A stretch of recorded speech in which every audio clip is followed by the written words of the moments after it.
8월 4주차 국내 소식입니다.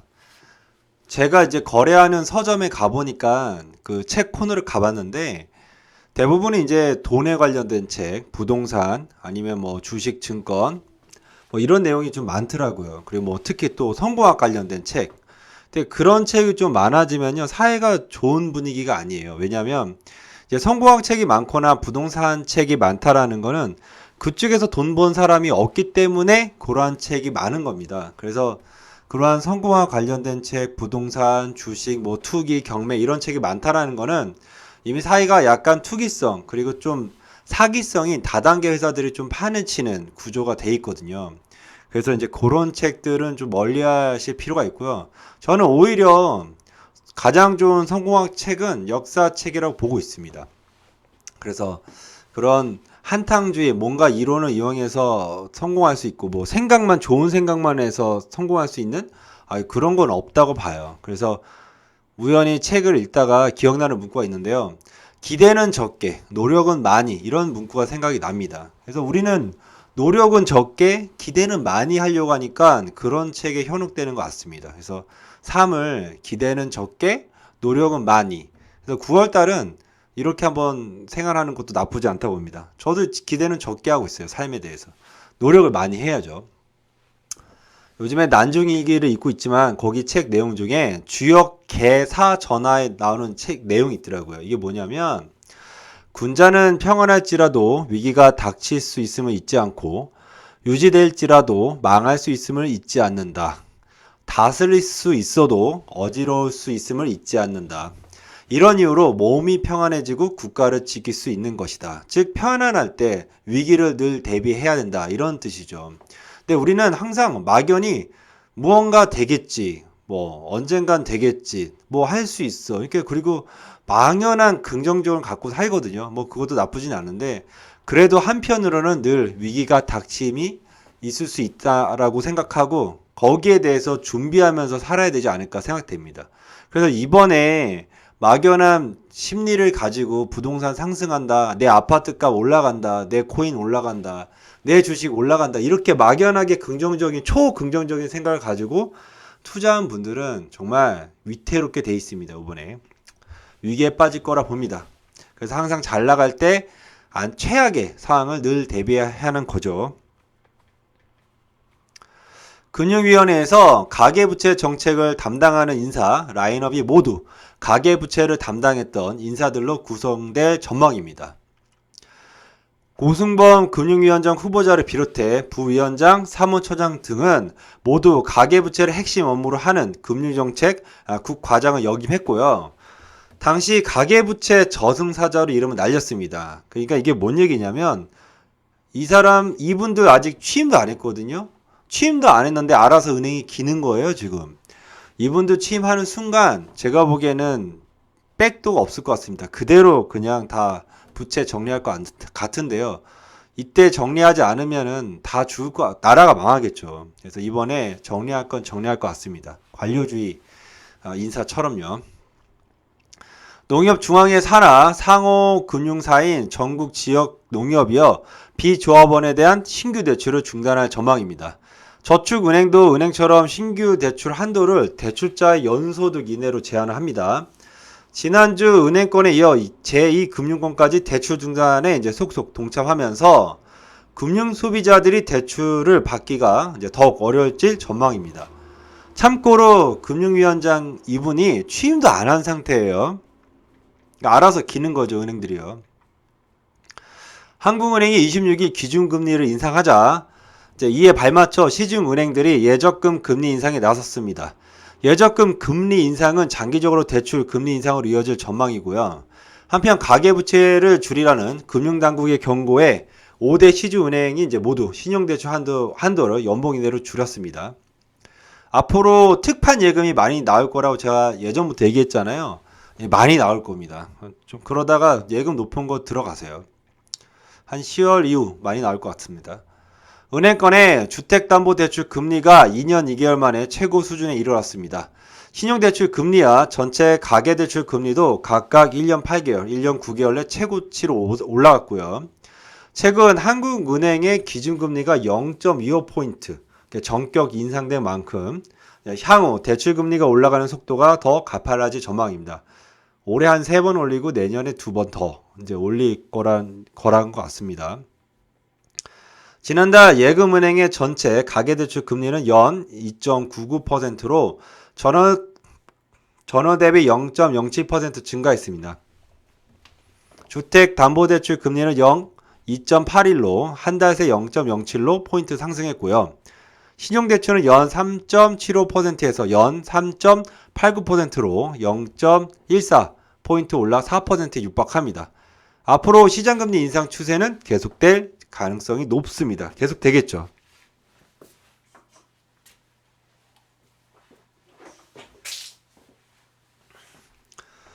한국투자증권과 LH투자증권 등은 최근 주식담보대출 신규 취급을 중단하면 한도 관리에 나섰습니다. 신용거래 융자 금리는 대출 기간이 길수록 높은데요. 현재 신용거래 융자 최고 금리는 8에서 9%대 수준인데요. 시중금리가 올라갈 경우 기간별 최고 금리도 10%대 속출할 전망입니다. 대출 차단, 금리 오른다는 얘기밖에 없어요. 이번 주 소식은요. 그 다음 소식이 뭐겠습니까? 그 다음엔 이제 파산, 이거 속출이겠죠. 대출이 안 되는데 되겠습니까, 지금? 잔금 어떻게 할 거예요, 잔금? 저축은행 퇴직연금 잔액이 16조 원을 돌파했습니다. 은행 예금보다 금리가 높고 5천만 원까지 예금자 보호가 이제 가능하다는 점에서 관심을 모으고 있다는 분석인데요. 1년 만기 기준으로 페퍼 저축은행은 퇴직연금 정기 예금 확정 급여형 상품의 연 2.6%, 퇴직연금 정기예금 DC형 상품의 연 2.47% 금리를 주고요. 웰컴 저축은행은 퇴직연금 금리는 연 2.55%입니다. 연말에 특판 많이 나올 겁니다. 시중은행의 자금 여력이 약 8조 원 늘어날 전망입니다. 은행들이 은행 간 자금이체 보장을 위해 한국은행에 담보로 납입한 자금 중 실제 자금이체에 사용되는 금액 외에는 담보가 아닌 은행 자산으로 분류하는 방안은 금융감독 당국이 추진하기 때문입니다. 은행은 추가 확보된 자금으로 대출을 확대하거나 재무 건전성을 높일 수 있게 됩니다. 제가 보기에는 대출 확대보다는 재무 건전성을 높일 가능성이 크죠. 은행들은 금감원의 결정을 환영하고 있고요. 우선 은행들은 유동성 커버리지 비율이 높아지게 됩니다. 정부가 수송부문 탄소 중립 달성과 미세먼지 저감 등을 위해 현대자동차, 기아, SK에너지, 서울시 등이 기업 지방자치단체와 2025년까지 무공해 택시, 누적 10만 대를 보급하기로 했습니다. 한국시티은행의 소비자 금융 부분 매각 일정이 계속 지연되는 분위기입니다. 시티은행은 당초 이달 중 전체 매각, 분리 매각, 단계적 폐지 중 어떤 방안을 추진할 것인지 확정 지을 계획이었으나 인수 의향자들과의 매각 가격 조율 등이 쉽지 않아 결정을 미뤄지고 있어요. 그래서 끝내 매각 인수 조건을 둘러싼 견해차가 좁혀지지 않아 부분 매각이 어려워진다면 선택지인 마지막이죠. 단계적 폐지를 추진하는 방안이 대두될 것이라는 관측이 나오고 있습니다. 매출액 5천억 원이 넘는 기업 4곳 중 한 곳은요. 최저한세율을 적용받아 각종 조세 감면을 통해 결정된 세액보다 더 많은 법인세를 납부한 것으로 나타났습니다. 이에 삼성전자나 SK하이닉스 등 관련 업종을 영위하는 대기업은 최저한세로 인한 부담을 더 크게 체감할 것으로 전망이 됩니다. 코인 거래소 신고 기한은 이제 한 달 앞뒀죠. 한 달 앞두고 요건을 갖추지 못해 폐업이 확실시되는 거래소 24곳의 명단이 공개가 됐습니다. 인터넷 찾아보면 나오죠, 이게. 해당 거래소는 폐업이 예상되므로 이제 투자자들은 보유 코인을 현금으로 인출하는 등의 선제적 조치가 요망됩니다. 코인 러시 일어나겠는데요, 이거. 이달 1일에서 20일 수출액이 전년 동기보다 약 41% 늘었습니다. 근데 석유 제품 등 수입이 50% 이상 증가하면서 무역 수지가 35억 달러 적자를 기록했습니다. 달러가 이제 빠져나가는 거죠. 원자재를 수입 가공해 중간재 완제품을 수출하는 한국 산업 구조상 원자재 가격 상승세가 지속되면 하반기 무역 수지 저착 폭이 확대될 수 있다는 우려가 나오고 있습니다. 이에 달러도 올라가겠네요. 왜냐하면 한국 내 달러가 모자라니까요. 통계청 24일 2021년 상반기 지역별 고용조사를 통해 전체 취업자 가운데 자영업자 등 비임금 근로자 비중이 전국 77개 지역에서 2013년 이래 최저치를 기록했다고 밝혔습니다. 그러니까 자영업자가 많이 망했다는 거죠. 비임금 근로자가 차지하는 비중이 24.5%로 전년 동기 대비 0.8%포인트 가량 하락한 것으로 나타났습니다. 반면 상용직, 일용직 등 임금 근로자 비중은 47.2%로 전년 동기 대비 1.6%포인트 증가했습니다. 즉 자영업자들이 타격을 받으며 상대적으로 임금 근로자 비중이 높아진 건데요. 지금 자영업자들 폐업도 못하고 있어요. 폐업하면 원금 상환 들어가니까요. 그래서 울겨 겨자 먹기로 문 열어두고 배달하고 있습니다. 지금 자영업자들, 일부 자영업자들이요. 택배나 배달하는 거죠. 그분들은 진짜 지금 삶이 지옥인 거예요. 23일 HMM의 회원 노조, 선원 노조가 창사 이래 첫 파업을 결정하면서 수출업계에서는 물류 대란을 넘어 물류 마비를 걱정하는 목소리가 커지고 있습니다. 특히 해외 선사들과 장기 운송 계약을 맺고 있는 대기업보다는 비정기 단기 운송 계약 비중이 높은 중소기업들이 직격탄을 맞을 것으로 보입니다. 파업의 이유는 지난 10년간 해운업이 불황을 겪으면서 제대로 된 보상을 받지 못했기 때문으로 강경하게 대응하겠다는 건데요. 사측은 임금을 5.5% 인상과 월급여 100%의 경력금 지급 등이 이제 당긴 방안을 냈고요. 노조 측은 임금 25% 인상과 성과금 120% 요구하며 맞서고 있습니다. 이 시기에요. 또 보겠습니다. 코로나19 확산세가 지속되고 있는 가운데 간호사를 위주로 한 전국민주노동조합 총연맹, 전국보건의료산업 노동조합이 다음 달 2일 총파업에 돌입하기로 했습니다. 물론 총파업 예정일까지는 이제 정부와 협의할 시간이 좀 남아 있는데요. 만일 파업이 실현된다면 코로나19 대유행 속에서 상황 악화가 불가피해 보입니다. 조합원 56,091명 가운데 4만 명 정도가 투표에 참여해 41,911명이 9월 2일날 파업에 찬성했습니다. 대부분이 찬성한 거예요. 그동안 보건의료 노조는 코로나19 장기화로 인력 부족과 의료진 피로도가 누적되자 공공의료 강화, 인력 확충, 처우 개선 등을 요구해 왔는데 이게 이루어지지 않았죠.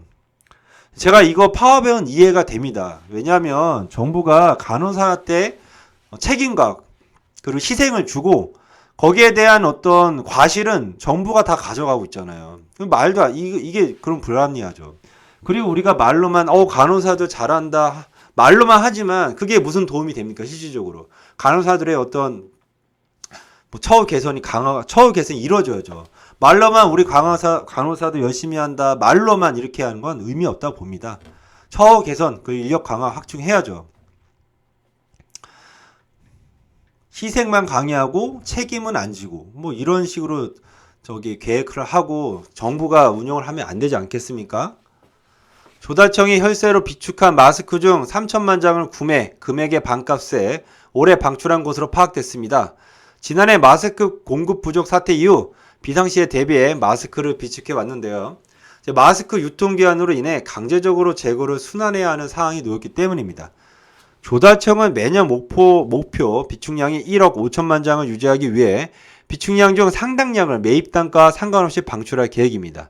이는 결국 세금이 추가로 투입될 수밖에 없는 구조가 되는 것이죠.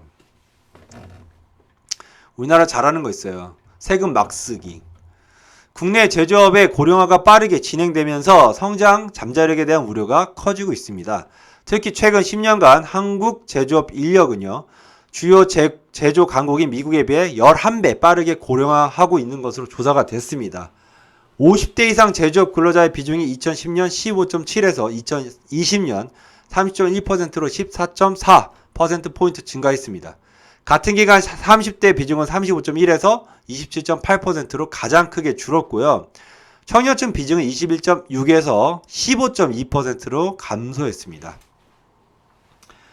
지금 우리나라 MZ세대의 주요 특징은 기대는 많고 노력은 적은 이런 특징을 보이고 있습니다. 근데 이 MZ세대 열심히 일하게 하는 방법이 있어요. 빚의 노예를 만들면 됩니다. 빚 갚을 열심히 살겠죠. 못 갚으면 자살하는 거고요. 골드만삭스가 2조 원대의 국내 부동산 투자 계획을 세우고 물류센터와 데이터 센터 투자에 시동을 걸었습니다. 골드만삭스가 갑자기요? 골드만삭스가 향후 2조 원대 투자 방침을 굳힌 것은 한국을 비롯한 아시아권 부동산 시장의 성장성을 높게 평가했기 때문으로 풀이가 됩니다. 이거는 유심히 봐야 됩니다. 이건 아주 잔인한 기업이거든요. 골드만삭스가 돈 앞에선. 내년 건강보험료율이 올해보다 1.89% 인상이 됩니다. 안 오르는 게 없어요. 내려간 게 뭐죠, 지금? 이에 따라 직장인 건강보험료가 월 평균 2,475원씩 오르고요. 이번 건강보험료 조정에 따라 직장 가입자는 월 평균 보험료가 13만 612원에서 13만 3,087원 에서 2,475원 증가합니다. 지역 가입자는 월 평균 보험료가 10만 2,775원에서 10만 4,713원 그래서 1,938원 늘어납니다. 내년도 인상률은 문재인 정부 출범 이후 가장 적은 인상폭입니다. 그래도 가장 적은 인상폭이라서 위로가 됩니다. 신개념 교통수단으로 정부가 추진해온 도로 위 지하철, 간선 급행 버스 체계 구축 사업이 곳곳에서 자초하고 있습니다. 현장에 답이 있는데 현장을 보지 않고 계획을 세우면 이렇게 돼요. 김현미 전 국토교통부 장관이 국비를 최대 50%까지 보조하며 신도시 교통 대책으로 BRT를 띄웠지만 현장에서 외면받으면서 작년 편성된 예상 110억도 절반 가까이 쓰지 못한 것으로 나타났습니다. 우리나라 잘하는 거 있잖아요. 세금 막 쓰기. 국내 저비용 항공사들이 사면 초과에 놓였습니다. 국내에 상장된 4곳 제주항공, 진에어, 에어부산, 타웨이항공 올 상반기 영업 손실은요 총 4,419억에 달합니다. 지난해 상반기 영업 손실 3,992억 원 대비 10.6% 증가한 수치입니다. 국유지책으로 LCC들은요 유사 증자나 연구체 발행 등을 통해 잇따라 운영 자금 마련에 나서고 있지만 이 같은 임시 방편으로 버티기에 한계가 있다는 지적이 있습니다. 이거 정리해야 되지 않을까요? 그리고 너무 저가 비용 항공사들을 막 내줬어요. 그 전에. 정부가 미래 먹거리로 바이오 산업을 점찍고 대규모 투자를 약속했지만 올해 1분기 의약품을 포함한 보건산업의 신규 일자리 창출은 전년 대비 감소하는 추세를 보였습니다. 2021년 보건산업 1분기 고용 동향에 따르면 올해 1분기 신규 창출 일자리 수는 1만 6,972회 이게 불과했습니다. 이는 지난해 1분기 새롭게 만들어진 일자리 1만 8,423개보다 7.9% 줄어든 수치예요. 의료 서비스 분야에서 신규 일자리 창출은 지난해 동기 대비 9.9% 감소했고요. 의약품 분야도 6.3% 줄었습니다. 그러니까 특히 신규 개발을 통해 고부가치를 창출하는 의약품 분야에서 성장이 부진한 점이 눈에 띕니다.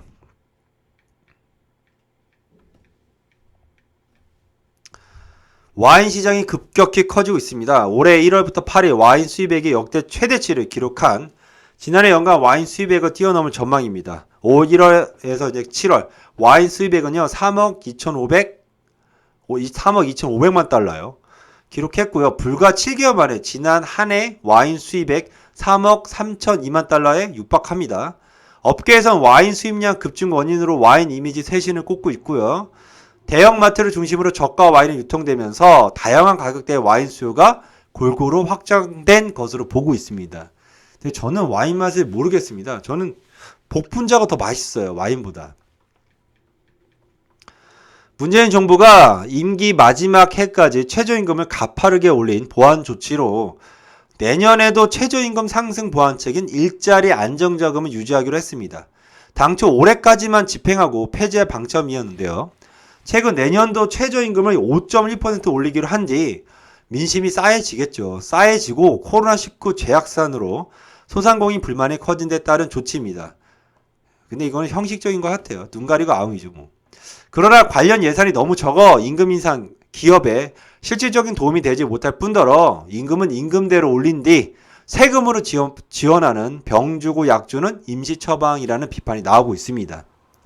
문제는 내년도 일자리 안정자금으로 가용한 예산 규모가 4천에서 4,500원 500억 원 수준으로 실제 집행되더라도 지원금으로 효과가 미비하다는 점인데요.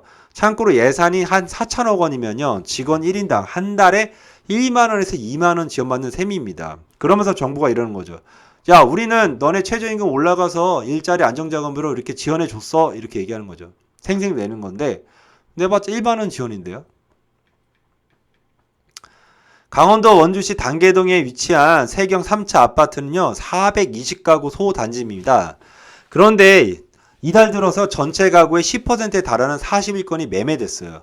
전용면적 59.2제곱미리 매매가가 이제 9,800만 원인데 전세가는 8천만 원 수준이어서 단돈 1,800만 원만 있으면 아파트 한 채를 살 수 있기 때문입니다. 올해 들어 전체 가구의 40%에 달하는 177건이 손바뀜이 됐습니다.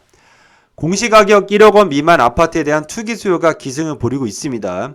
이유는 공시가 1억 원 미만은 다주택자에게 적용되는 취득세 중과 규제를 받지 않은 데다 소액으로 투자가 가능하기 때문이죠. 전문가들은 정부의 징벌적 세금 정책을 피하려는 욕구가 이 같은 기현상을 부채질하고 있다고 보고 있습니다.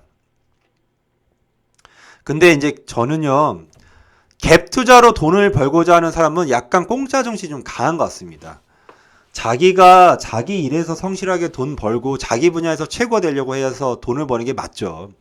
이렇게 정말 갭 투자로 쉽게 은행 돈 빌려서 투자하려는 어떤 사기성 생각을 갖고 하는 하는 시대는 올해부터 끝났다고 봅니다, 이제.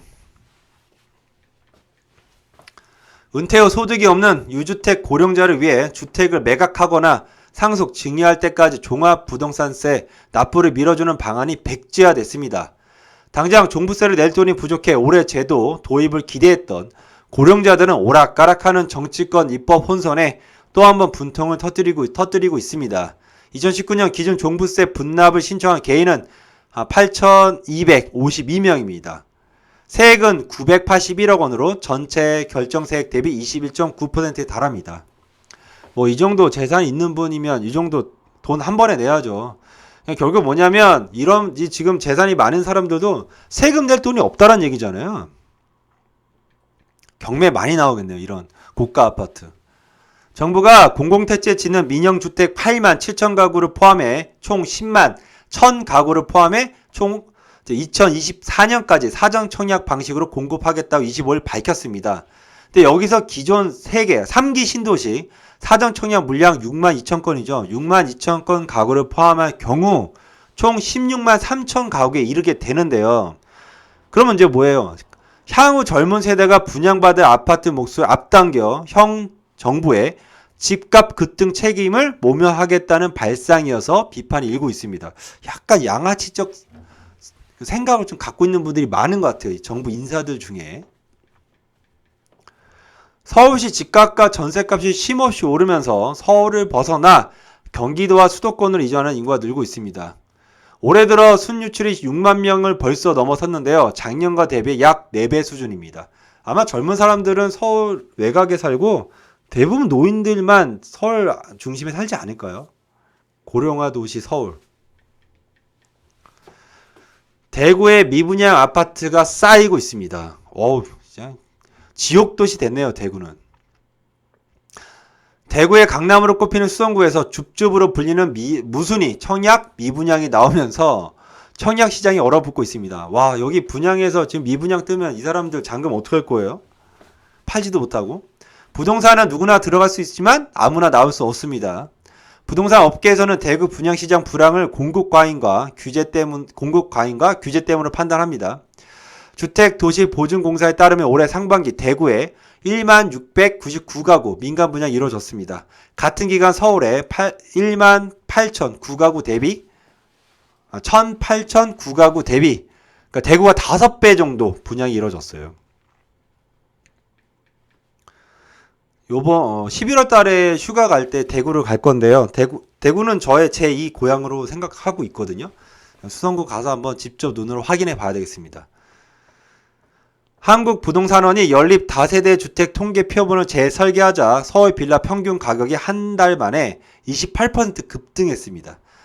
지난달 부동산은행 아파트값 통계표본을 대폭 확대하면서 7월 수도권 아파트 시세가 순식간에 약 20% 급등했는데요. 아파트뿐만 아니라 빌라 가격도 껑충 뛴 거예요. 이 정부 끝날 때까지 계속 집값 오른다라는 선동질을 할 것 같습니다. 근데 대출이 안 나오는데 어떡할 거예요? 서울 강북 도심권 빌라 평균 매매 가격은 4억 9,013만 원으로 전달보다 37.9% 상승, 전세값도 2억 4,300만 원으로 전월 대비 31.5% 상승했습니다. 서울뿐만 아니라 경기도와 지방 빌라의 매매가, 전세값도 급등했습니다. 결국 뭐냐면 급등했다는 거는 그만큼 대출을 많이 했다는 거잖아요. 이자 지금 상승할 건데 대출이자 갚아야 되는 사람 진짜 허리 부러지겠습니다. 이제 그것도 다 자기의 분수에 안 맞게 투자한 결과라고 봅니다. 정비사업이 끝난 재건축 재개발 조합의 의무 해산이 추진이 됩니다. 이번 개정안에는 준공 이후 소유권 이전 고시까지 마무리된 재개발 재건축 조합의 경우 원칙적으로 1년 내 조합총회를 거쳐 해산하도록 하는 내용이 담겨져 있습니다. 그동안 현행법에는 조합 해산과 관련한 근거가 제대로 마련되어 있지 않았습니다.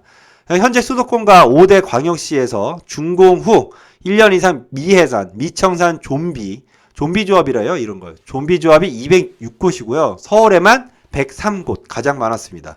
일부 조합에서는 해산을 지연시키면서 임원급여, 과도한 퇴직금, 성과금 등을 조합 자금으로 사용하고 있는 것으로 알려졌습니다. 이거 사기꾼들인데요, 이거.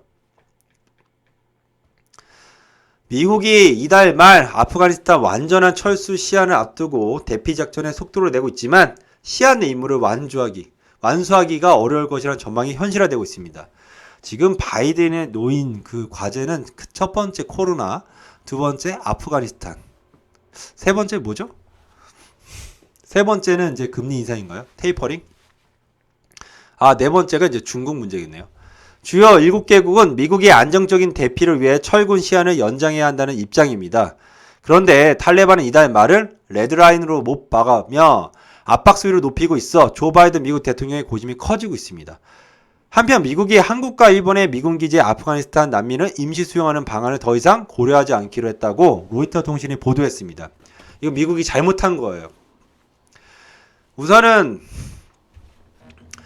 우선은 미국의 입장에 도와준 시민들과 그 다음에 그 탈출할 수 있는 사람을 먼저 보내고 군이 맨 마지막에 빠졌어야죠. 군이 먼저 철수하고 민간인을 놔두고 철수하면 이 뭔 꼴입니까? 그리고 요번에 테러 일어났잖아요. 그러면 한 번 더 테러 일어나면 다시 미군을 투입해서 강력하게 부셔버리겠다라고 강력하게 나가야죠. 아마 테러 더 일어날 것 같습니다. 공항에서. 미국이 너무 약해졌어요. 정책이. 미국 정부가 아프가니스탄 난민을 한국을 포함해 해외 미군 기지에 분사 수용하는 방안을 각국과 협의 중인데요. 피라민 수용소 후보군으로 제시된 한국 내 미군 기지는 미국에서 관할하는 취해 벚꽃 지역이지만 한국 정부도 매년 주한미군 방위비를 1조 원 이상 분담하고 있습니다. 이에 따라 한국에서 피라민 수용 인원과 한국 정부의 인도적 지원, 차후 일부 난민 인정 등의 협력이 한미 동맹의 시험대가 될 수 있다는 분석도 나오고 있습니다. 근데 뭐 이러지 않겠다니까요. 미국 FDA가요, 23일 화이자, 바이오엔테크의 코로나19 백신을 정식 승인함에 따라 주요 정부 기관과 기업들이 백신 접종 의무화를 추진하고 나섰습니다. 이번 정식 승인으로 백신에 대한 불신이 줄어들고 학교, 기업 등에서는 백신 접종을 의무화할 수 있는 근거가 마련됐죠. 미국은 이제 정식적으로 강화시킬 것 같습니다. 의무적으로 백신 맞게요. 이제 우리나라도 그렇게 되겠죠.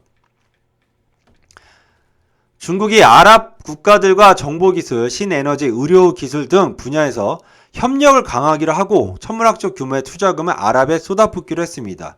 근데 이 투자금을 잘 봐야 돼. 이 투자금이 달러인지 아니면 중국의 돈인지요. 위안한지.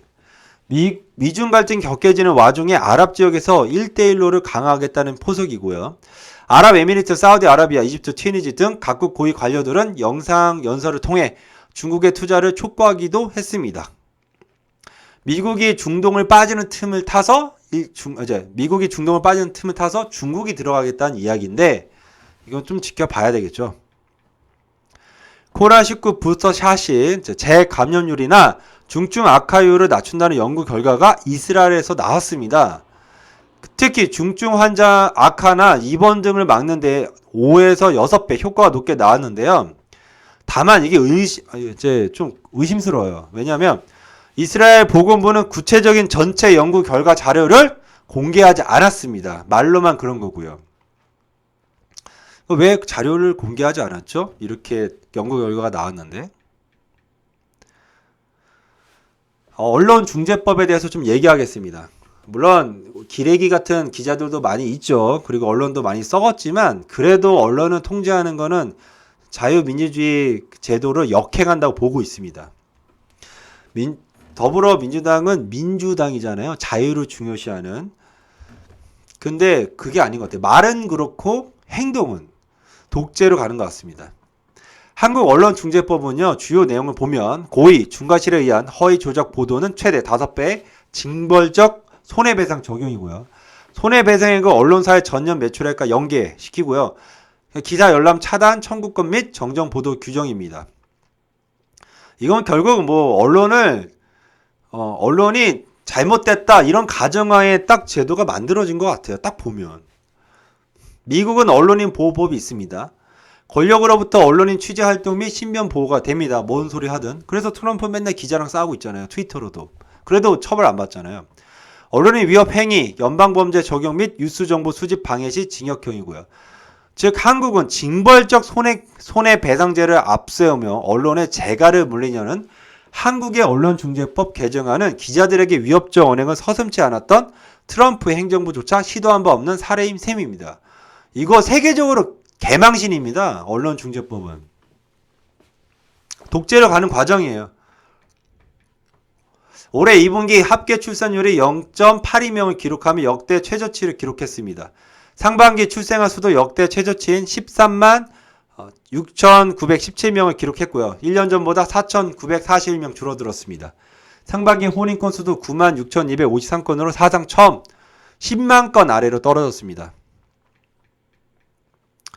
최근 코로나19 생활치료센터 입소자 사망이 2차례 연달아 발생한 가운데 현행 센터 운영에 대한 문제점들이 속속 드러나고 있습니다. 근데 또 파업한대잖아요. 잠깐만 그러니까 다음 달에 파업 예정인 게 뭐냐면 선박 파업 있죠? 그 다음에 간호사 파업 있죠? 철도 파업 예상되어 있네요. 생활치료센터는 코로나19 무증상 감염자와 경증 환자들이 입소하는 곳인데요. 의료계에서는 센터의 치료 기능 강화, 의료 인력 증원, 원활한 병원 이송 등 시스템 개선뿐만 아니라 자가치료 확대 등 무증상, 경증 환자 대응 체제에 대한 근본적인 전환을 요구하는 목소리가 높아지고 있습니다. 이제 뭐 생활치료센터에 들어가는 조건이 있어요.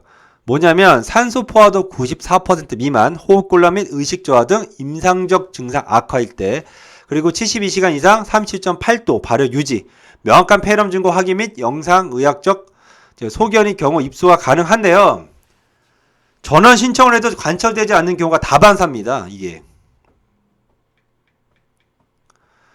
조국 전 법무부 장관 딸 조민씨의 부산대 의학 전문대학원 입학이 취소가 됐습니다. 이날 결정은 예비행정 처분이어서 최종 입학 취소 여부는 조씨 측의 청문 절차를 거친 뒤 2에서 3개월 뒤에 확정이 됩니다. 저는 조국 문제 때문에 제가 존경하는 친구를 단절시켰습니다. 괜찮은 친구라고 생각하는데 조국에 대한 행위를 보면 괜찮은 친구가 아니더라고요. 보통 좌파적 사고를 갖고 있고 약간 천주교 요런 애들이 약간 좀 요런 애들이 좀 좌파예요. 근데 합리적인 좌파가 있고 비합리적인 좌파가 있는데 내 편이 잘못하면 무조건 내 편이 잘못한 거에 대해서 무조건 옳다고 생각하는 사람이 있어요. 그런 사람은 만나보지 않아요. 특히 이제 기독교도 그렇고 종교 집단에 빠진 분들이 대부분 그래요. 기독교인 우리 교원이 뭔가 잘못하면 용서, 다른 교원이 하면 배척하고 내 편은 괜찮고 남의 편은 아니고 이런 생각을 좀 갖고 있는 사람들이 많은데 보통 기독교는 보수라고 칭하고요.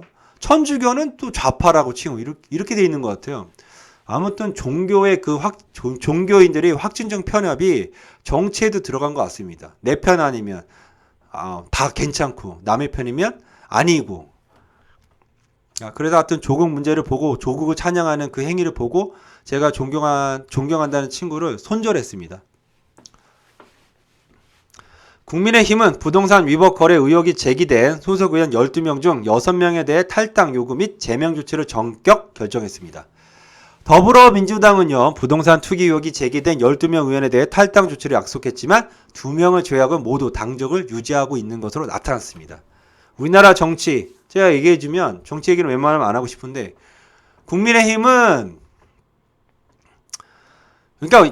국민의힘은 나쁜 새끼, 더불어민주당은 그러니까 이거죠. 더 나쁜 새끼, 덜 나쁜 새끼, 이거네요.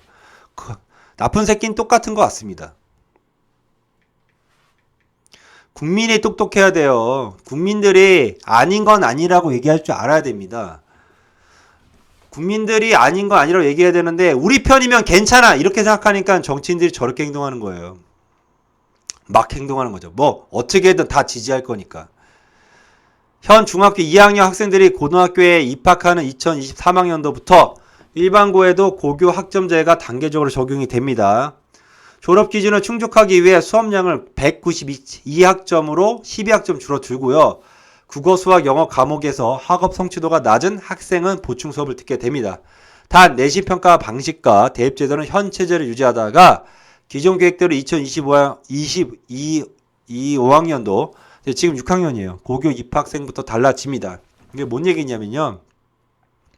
우선 고등학교 학교 수업량이 좀 줄어들고요. 그 다음에 줄어드는 대신 그 나머지 시간에 대해서는 뭐 자기개발이나 역량, 동아리 이런 걸 하겠다는 겁니다. 근데 학업 성취도에서 한 40% 이하를 성취하지 못한 학생들은 그 시간에 보충, 보강 수업을 하겠다. 이런 내용입니다. 그리고 이렇게 제도가 바뀌면 수능이 강화가 될 것 같습니다. 내신보다는 약간 수능 쪽으로 방향을 트는 것 같아요. 입시 제도가. 정부와 더불어민주당이 내년도 예산안에 20조 원 규모의 청년 사업을 편성하기로 했습니다. 국가장학금, 청년 주거 부담 완화, 산단 취업 청년 교통비 5만 원 지원 등 청년 종합 대책에 20조 원 이상을 투입하겠다고 밝혔는데요. 연소득 500만 원 이하 청년을 대상으로 월세 무이자 대출 사업 예산이 편성됐고요. 군장비용 봉급 병장 기준 60만 원, 6천 원에서 67만 원으로 인상. 국가와 전역 장병이 공동으로 1,000만 원의 목돈을 마련하는 사회준비금을 신설합니다. 미쳤군요. 그러니까 나라가 한번 망해갖고 나라의 국고가 완전히 빵꾸가 나고 마이너스가 돼야지 정신 차립니다. 이 나라는. 현재 고등학교 1학년이 치르게 될 2024학년도 대학 입학에서 학생부 종합전형에 자기소개서가 전면 폐지됩니다. 저는 이거 잘하는 거라고 봅니다. 자기소개서 쓸 게 없어요. 솔직히 얘기해서. 또 지방의대 약대 간호대는 2023학년도부터 신입생 중 40%, 이제 강원도, 제주는 20% 해당 지역 인재로 무조건 선발해야 하고요. 2024학년도 대입의 가장 큰 특징은 학종, 비교과 영역이 대폭 축소된다는 점입니다. 이건 뭐 좋은 제도 같아요. 비교과 할 게 없다니까요. 학교에 다니면 공부나 열심히 하면 되지. 뭘 쓸데없는 걸 많이 시켜요.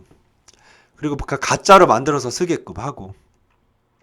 그래서 비교과 영역에서 비리 많이 생기고 있잖아요. 없애야 돼요, 이런 거. 올해 고등학교 3학년을 치르는 대입에서 교사 추천서 없어지는데요. 이거 없어지는 게 맞죠. 이것도 비리가 많죠. 2024학년도에 자기소개서가 완전히 폐지되는 것은 물론 학교생활기록부의 핵심 비교과 영역으로 수상 경력, 독서활동, 자유동아리 활동, 개인봉사활동, 실적 등이 아예 입시에 반영되지 않게 됩니다. 학교 다닐 때 내신, 학교 성적만 열심히 하면 성실한 걸로 보이지 않겠습니까? 지난 7월 신변보호 대상자로 등록이 됐지만 스마트워치가 제때 지급되지 않아 결국엔 16세 청소년이 숨진 사건과 관련해서 스마트워치 지급 시스템을 개선해야 한다는 목소리가 나오고 있습니다. 신변보호 요청 건수는 나날이 급증하고 있는데 정작 스마트워치 구매를 위한 예산 확보는 여의치 않은 것이 현실이에요. 지난해 경찰에 접수된 신변보호 요청 건수는 14,825건입니다. 이 중에 성폭력이 29.8%, 가정폭력이 17.6%, 협박이 14.5%, 데이트 폭력이 13.8%인데요. 하지만 경찰이 지급한 스마트워치는 6,801개로 신변보호 요청 건수의 절반에도 못 미칩니다. 현재 전국 경찰서에서 운영 가능한 스마트워치는 2,300여 개인 것으로 알려졌습니다. 이거 해결하는 법이 있어요. 스마트워치가 아니죠. 법이 강해야 됩니다. 아주 가혹하게. 그래서 무서워서 이런 범죄 안 일으키죠. 그 성폭력은 뭐 여자가 당하는 거고, 가정폭력은 아이들이 당하고, 노인 당하는 거 아니겠습니까? 여자분들이나? 데이트 폭력은 여자들이 당하는 거고, 협박도 약한 자가 당하는 거고, 약자를 위한 제도를 좀 강화시켜야 돼요, 우리나라는. 너무 가해자한테 관대합니다, 이 나라는. 여기까지 하겠습니다. 감사합니다.